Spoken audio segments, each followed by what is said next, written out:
For my presentation, instead of creating an idea for a business, I decided that I wanted to get people to think about the different ways that we consume media and how they affect us. We live in such a unique time because digital media is still relatively new to us, and we get to decide how we are going to incorporate it into our lives.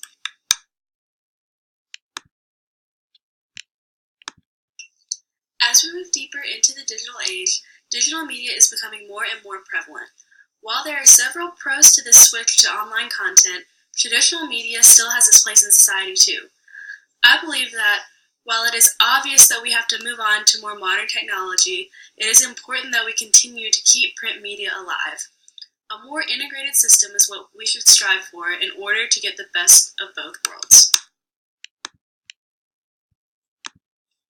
There are several reasons why the growth of digital media is smart. The world today moves at such a fast pace that print media simply cannot keep up. An online newspaper can have a story out in seconds, while it may take days to print it in the traditional way. Digital media also offers convenience. There is no need to go to the library to research a paper or to a bookstore to purchase a novel. Simply search for an item online and it will most likely be available without ever having to leave the couch. And there might even be a free version of it if you're lucky. Another advantage of digital media is price, especially when looking for textbooks. Digital platforms have also been proven to be easier to read for people with vision impairment, such as age-related macular degeneration.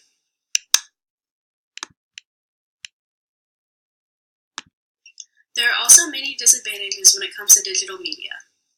Famous companies can more easily afford to switch to digital formats because they have already established a loyal audience that will pay for online content. In comparison, smaller companies will suffer profit losses because their customers might be more reluctant to purchase their content, and so they have to supply it for free online while still paying for their expenses. Digital media also limits content to certain people. For example, people must be able to afford the technology that the digital content is being distributed on. People in underdeveloped countries struggle to keep up with current affairs because of this. Considering the pros and cons of digital media, I think that it is important to incorporate both digital and print into our daily lives instead of only relying on one or the other.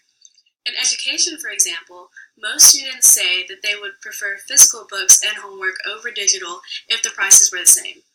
However, interactive videos and other online resources offer more help to students than textbooks alone. With a mixture of both print and digital learning resources, students can learn more easily. This hybrid of digital and print could also help the companies themselves. One example of this is with newspaper publishing. Newspapers would profit the most by supplying the public with news every day from their website, but then also printing special editions once or twice a month that they could make more of a profit with. By using this method of mixing both digital and print media, we can continue to grow and explore more progressive and experimental technology while still using traditional techniques that the world is used to and avoiding the death of an industry.